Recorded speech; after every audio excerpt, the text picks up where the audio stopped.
ದಿಂಬಂ ಘಾಟ್ನಲ್ಲಿ ರಾಶಿ ರಾಶಿ ಟೊಮೆಟೊ ತಿಂದು ತೆಗೆದ ಕಾಡಾನೆ. ಈ ಒಂದು ವಿಡಿಯೋ ಇದೀಗ ಸಾಮಾಜಿಕ ಜಾಲತಾಣದಲ್ಲಿ ವೈರಲ್ ಆಗ್ತಾ ಇದೆ.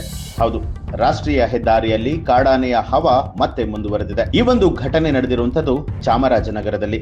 ಕರ್ನಾಟಕ ಮತ್ತು ತಮಿಳುನಾಡು ಬೆಸೆಯುವಂತಹ ದಿಂಬಂ ಘಾಟ್ನಲ್ಲಿ ಬೊಲೆರೋ ವಾಹನ ಪಲ್ಟಿಯಾಗಿ ಟೊಮೆಟೊ ಲೋಡ್ ರಸ್ತೆಯಲ್ಲಿ ಬಿದ್ದು ಚೆಲ್ಲಾಪಿಲ್ಲಿಯಾಗಿತ್ತು. ರಾಶಿ ರಾಶಿ ಟೊಮೆಟೊಗಳು ರಸ್ತೆಯಲ್ಲಿ ಚೆಲ್ಲಿತ್ತು. ಬಳಿಕ ವಾಹನ ಹಾಗೂ ಕ್ರೇಟ್ಗಳನ್ನ ಆ ಸ್ಥಳದಿಂದ ತೆಗೆದುಕೊಂಡು ಹೋಗಲಾಗಿತ್ತು.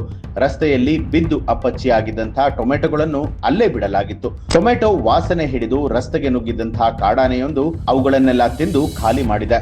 ಕಾಡಾನೆ ರಸ್ತೆಯಲ್ಲೇ ನಿಂತಿದ್ರಿಂದ ವಾಹನ ಸವಾರರು ಪರದಾಡುವಂತಹ ಪರಿಸ್ಥಿತಿ ನಿರ್ಮಾಣ ಆಗಿತ್ತು. ಇನ್ನು ಈ ಒಂದು ವಿಡಿಯೋಗೆ ಸಂಬಂಧಪಟ್ಟ ಹಾಗೆ ಸಾಕಷ್ಟು ಕಮೆಂಟ್ಗಳು ಬರ್ತಾ ಇದ್ದು, ಆನೆಗೆ ಕಾಡಲ್ಲಿ ಆಹಾರ ಸಿಗದೇ ಇದ್ರೆ ಇನ್ನೇನು ಮಾಡುತ್ತೆ, ನಾಡಿಗೆ ಬರಲೇಬೇಕಲ್ವಾ ಅನ್ನುವಂತಹ ರೀತಿಯಲ್ಲಿ ಸಾಕಷ್ಟು ಕಮೆಂಟ್ಗಳನ್ನ ಮಾಡ್ತಾ ಇದ್ದಾರೆ.